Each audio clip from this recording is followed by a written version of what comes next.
flew to Perth the other day. I flew across this country. I flew to Perth with Virgin. Now I know why they're called Virgin. Not enough room to open your legs. If you have to take the crash position on a Virgin flight, your head will be in some other fucker's lap. 4 rows away. But I love this country. I think Australia is the greatest country in the world in which to live. I really do mean that. And I'm proud to say I've now got an Australian passport. Thank you. Thank you. Thank you. Yeah, I've also got the guy's wallet and traveller's checks. But it is a magic country, Australia, and I really do mean magic, because like, where else in the world can you go to a party with a 6-pack of light beers, and during the night they turn into a dozen Crown Lagers? But anyways, in Perth, right, I went to visit my old mum, and she's in her 70s now, my old mum, and I don't quite know what it is about ladies when they reach that age, but they start to do some weird shit, don't they? They start to do things like hang plates on the walls, and collect teapots. Well, my old mum, she's lost the plot completely. She's got into this body piercing shit. She lifted up her blouse. She said, "Here, Tony, have a look at this." She had a nipple ring and a belly button ring. Unfortunately, they're the same ring. A couple of years' time, maybe a toe ring. It's not uncommon for people in show business, comedians, etc., to have another job. You're very interesting. You're a quantity surveyor, and you partake in building bridges. Been building bridges now for about the last 5 or 6 years as part of management teams, working as a commercial manager, which is a specialisation of being a quantity surveyor. What's the difference between a manager and a commercial manager? Commercial manager is to try and get some more money out of the client, basically, whereas the general manager on site is trying to get the job built. So it's my job to look after the income side of things and try and maximise the income on a project. What are some of the bridges you've had a hand in there?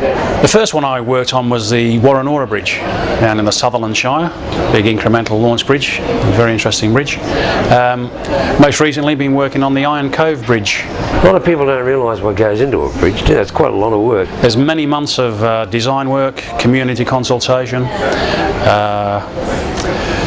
surveying work, geotechnical work, and then the engineering work, designing the building, designing the drawings, this sort of stuff, before actually starting on site. As far as bridges go, how do you find the Sydney Harbour Bridge? Is it a good structure? A marvellous structure, a world-renowned structure, and I wish I'd been around at the time it was being built to work on it as the commercial manager, because I'm sure they were doing a lot of variations on that.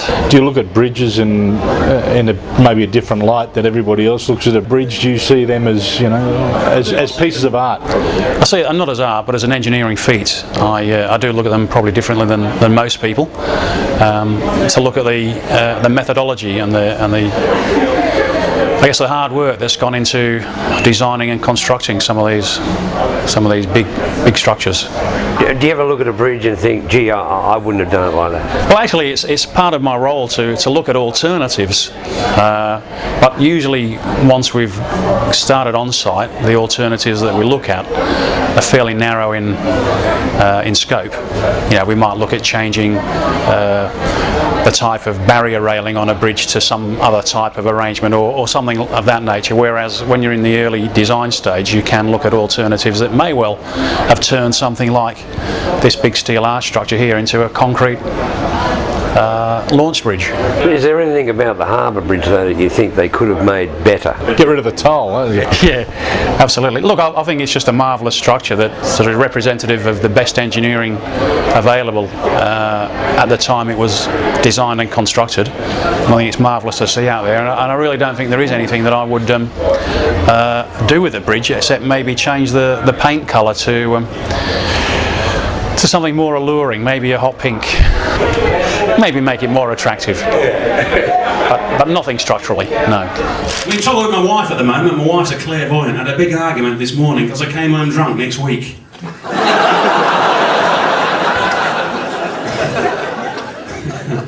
And someone said about my little daughter, when will she stop putting things in her mouth? I said, when she's married.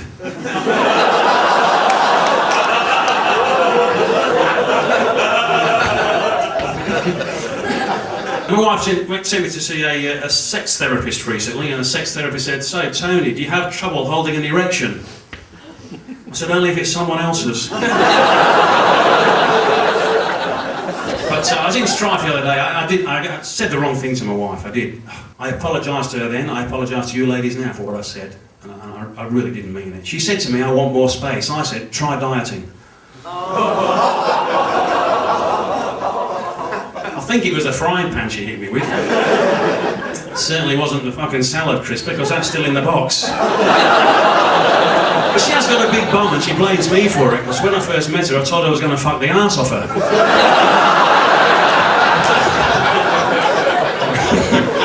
And now she reckons I'm not doing my job. I knew there was an argument brewing the other day when I found a magazine under her side of the bed called Argument Weekly. And I could see she'd been reading stories like friction in the kitchen and barrage in the garage, so fuck, I've got to calm her down a bit. And I thought, oh, I'll cook her some eggs on toast for breakfast. She loves eggs on toast, so I'll calm her down and maybe avoid an argument. So I'm in the kitchen cooking eggs on toast. Silly me burnt the toast while poaching the eggs, and she had a go at me. She said, Tony, you are a complete fuckwit. You're just like all men, you cannot do two things at the same time.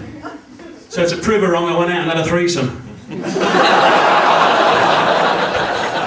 Now she's right.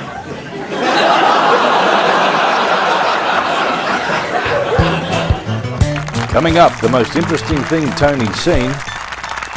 And would you eat this? Comics.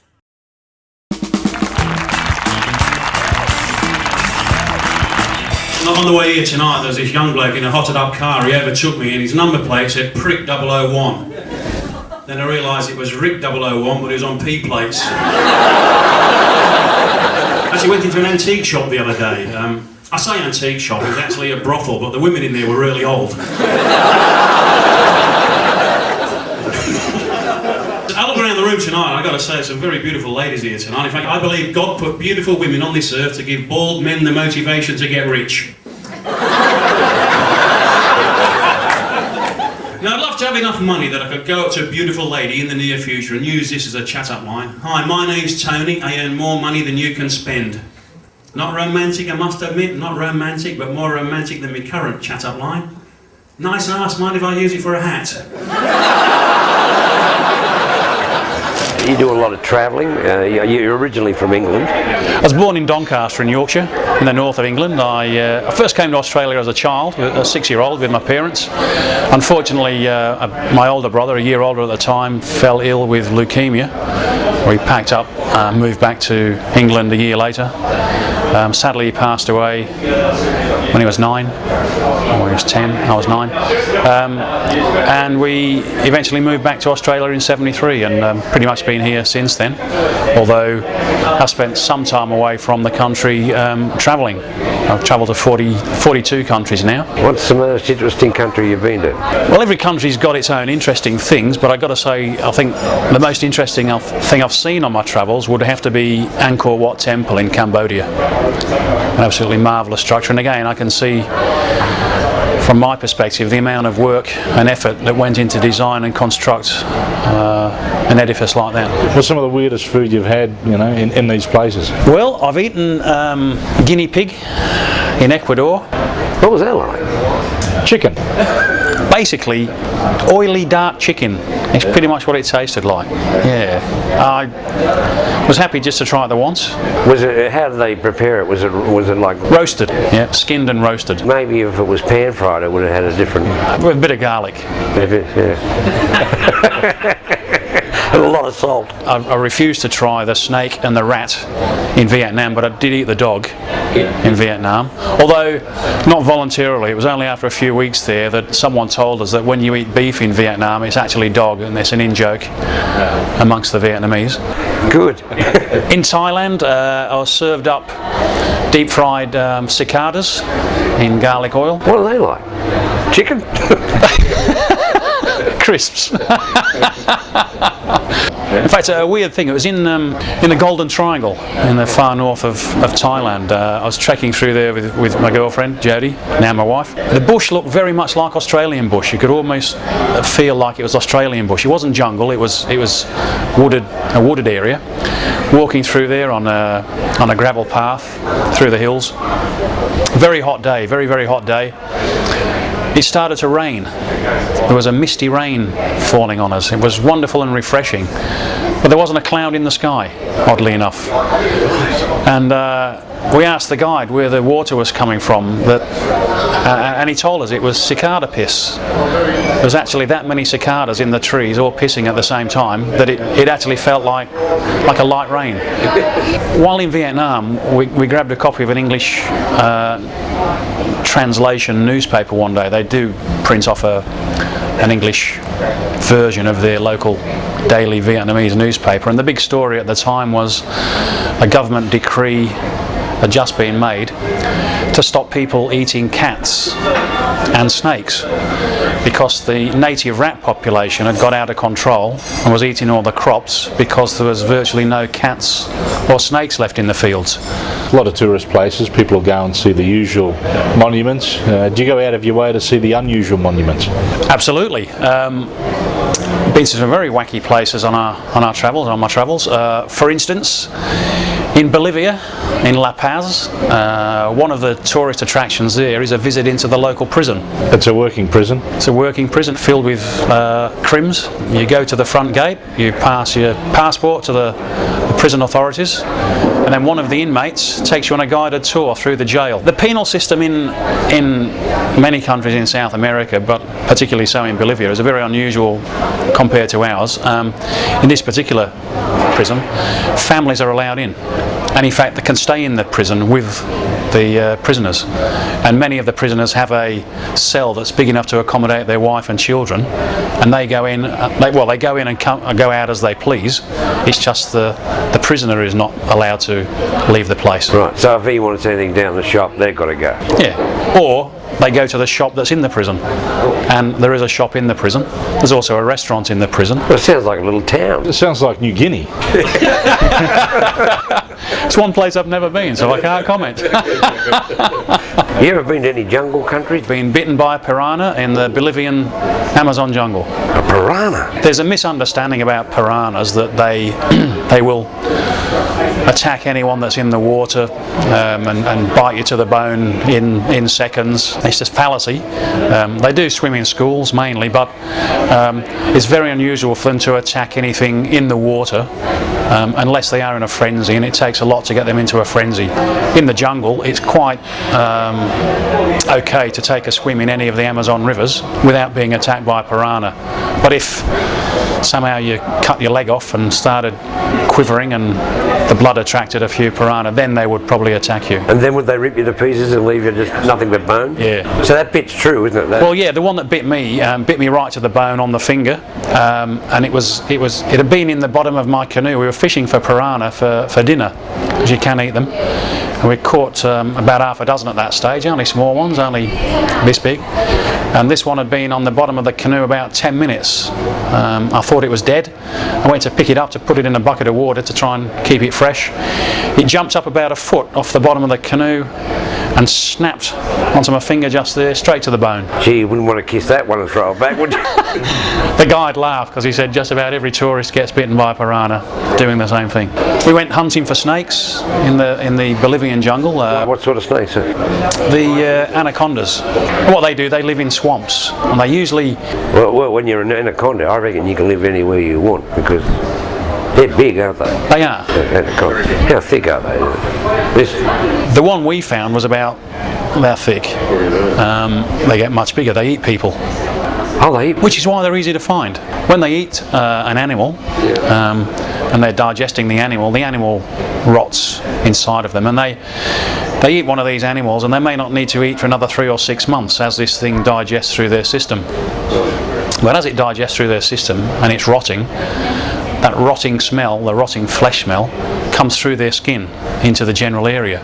So as you're walking through a swamp or near a swamp, if you get the rotting flesh smell, you know there's an anaconda nearby. I'm from Doncaster in Yorkshire. No, it's a shithole, Doncaster. It's like Mount Druitt, but without the sunshine. When I was a kid, my whole family moved to Australia, but I found them.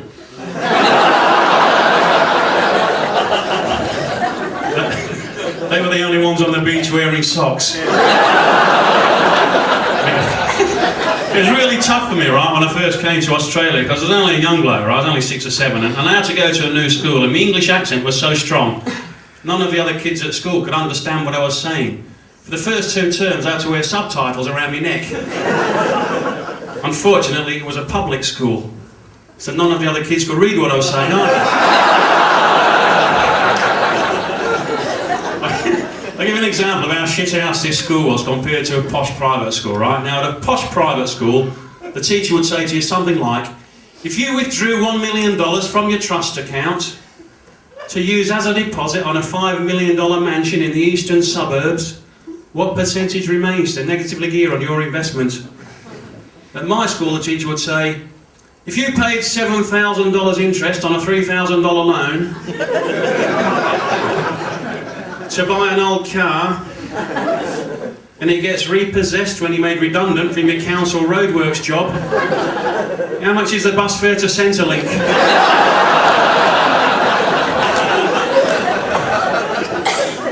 Yeah, that was a shit school, I've got to tell you. It was a really shit school, but very tough school. It was so tough, we used to go into the street outside and bash the pedophiles if they didn't have enough lollies.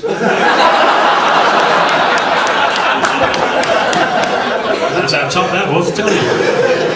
A serious question, right? A serious question. Is it just me, or is there any other blokes in here tonight who feel like a pedophile when they slow to 40 in a school zone?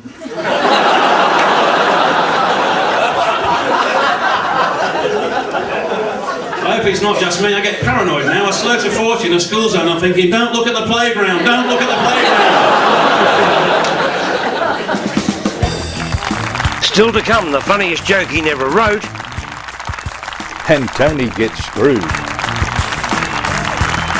Tony Comics.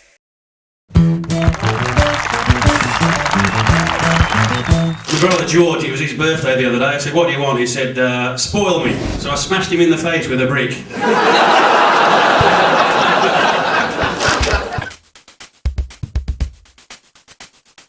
What cartoon character best describes you?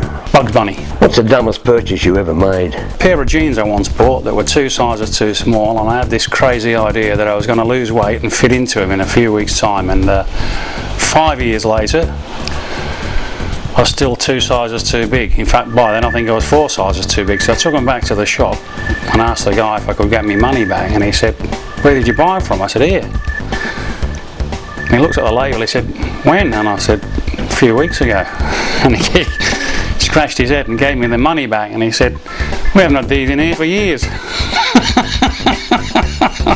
Is it easier to forgive or forget? What's that question again? Would you ever have plastic surgery? Certainly would. And a hair transplant. And what's the funniest joke you never wrote? There's a bloke making love to his wife, and he's taken ages. She said, why are you taking so long? He said, I can't think of anybody. My granddad died only recently, a couple of weeks ago. He died about an hour after he took a Viagra. It took him ages to get the coffin lid on. But it took him longer to get my grandma off. You hunt anacondas, and on the opposite side of the fence you collect corkscrews. I'm what you call a helixophile. You dirty bastard. In fact, the first patented corkscrew was by a reverend, the Reverend Henschel in England. He patented a corkscrew in the mid-1700s, around about 1740 as I recall, around about then. And I do have a corkscrew that bears his patent. But the first corkscrews were designed and built by the French prior to that, but not patented. When they first started using cork, although prior to that, the original bottle stopper was wax inside a cloth. They would shove that and bung that into the end of the bottle and then dip the bottle in wax.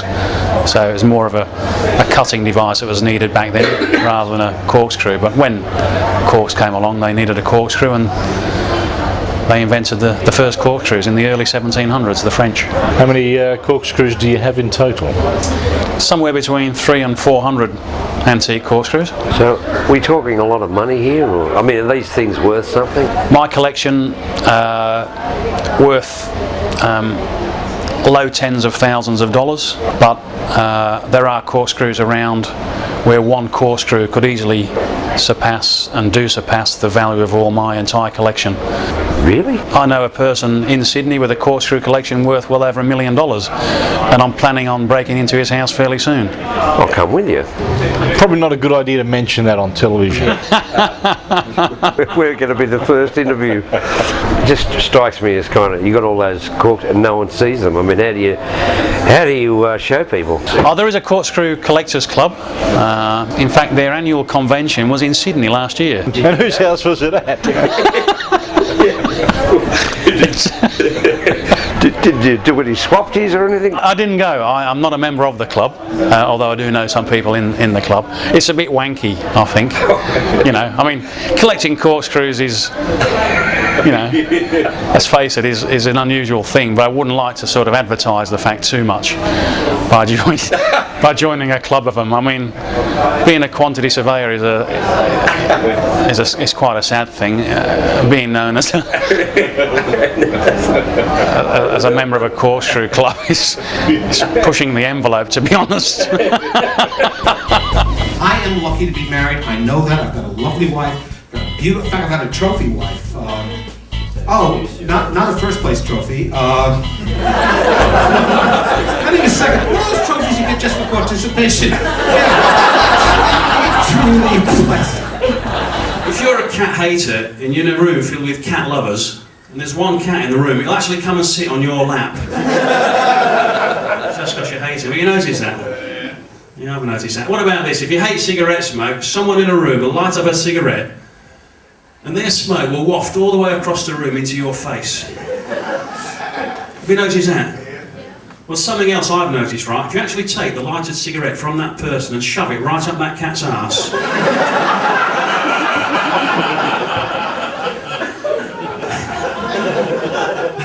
and while it's spitting and scratching, throw it on that person's face, neither will trouble you for the rest of the day. Thank you very much.